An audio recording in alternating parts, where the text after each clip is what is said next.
Hello students, let's see this question. The question says which of the following molecules has the maximum dipole moment?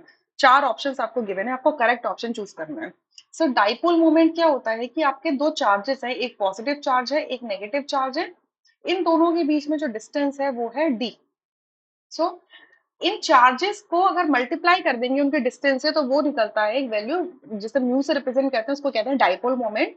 So it is the sum of the charge multiplied by the distance. Q multiplied by T. ठीक है. सो dipole moment, अब एक जो single bond होता है उसके लिए तो सिंपली हम बता सकते हैं कि जो डिस्टेंस है और चार्ज से मल्टीप्लाई कर दो. ठीक है. और चार्जेस कब आते हैं? जब इलेक्ट्रोनेगेटिविटी का डिफरेंस होता है. राइट. अच्छा, लेकिन जब पॉलीएटॉमिक सिस्टम होता है, जब उसके अंदर बहुत सारे बॉन्ड होते हैं, तो हम वहां पर एवरेज डाइपोल मोमेंट दिखते हैं या फिर नेट डाइपोल मोमेंट दिखते हैं, जो कि उनके स्ट्रक्चर पर डिपेंड करता है. सो अब CO2 का हमें पता है कि लीनियर स्ट्रक्चर होता है इस तरीके से. ठीक है. ऑक्सीजन की इलेक्ट्रोनेगेटिविटी ज्यादा है तो ऑक्सीजन पे क्या होगा? डेल्टा नेगेटिव का चार्ज होगा और कार्बन पे डेल्टा पॉजिटिव का, यानी कि डाइपोल क्या करेगा? कार्बन से ऑक्सीजन की तरफ जाएगा, ऐसे इधर भी कार्बन से ऑक्सीजन की तरफ. अब दोनों ये डाइपोल जो है ऑपोजिट डायरेक्शन में जा रहे हैं और इक्वल मैग्नीट्यूड में जा रहे हैं, तो यहाँ पर डाइपोल मोमेंट जीरो हो जाएगा. ठीक है. बी में देखते हैं CH4 tetrahedral, perfect tetrahedral structure होता है यहाँ पर इसका.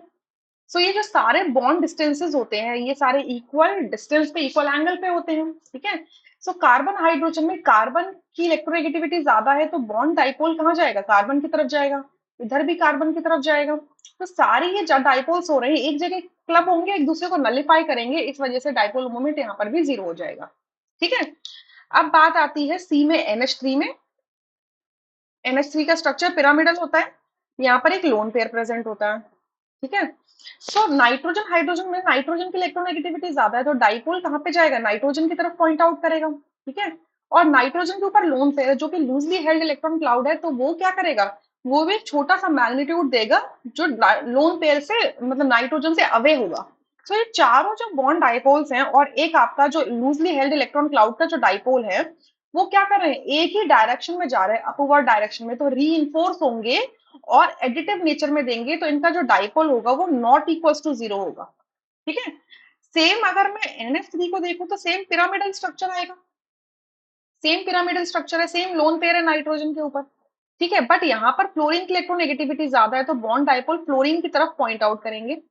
सो ये तीनों बॉन्ड डाइपोल्स फ्लोरीन की तरफ जा रहे हैं तो नेट कहाँ जाएगा? डाउनवर्ड फ्लोरीन का. ठीक है. नेट पर 3 नाइट्रोजन फ्लोरीन बॉन्ड का, और जो लोन पेयर वाला है वो ऊपर जाएगा.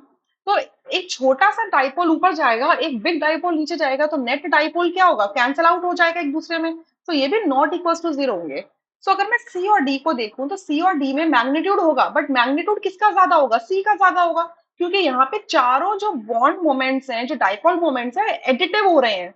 बट डी के अंदर तीन एक डायरेक्शन में, एक ऑपोजिट डायरेक्शन में, जो एक दूसरे को कैंसिल आउट करने का काम भी करेंगे. राइट. जो उनका रिजल्टेंट होगा एक दूसरे को कैंसिल आउट करने की कोशिश करेगा. इस वजह से मैग्नीट्यूड किसका ज्यादा होगा? NH3 का ज्यादा होगा. सो सी ऑप्शन करेक्ट हो जाएगा, rest option are incorrect. I hope you understood. Thank you.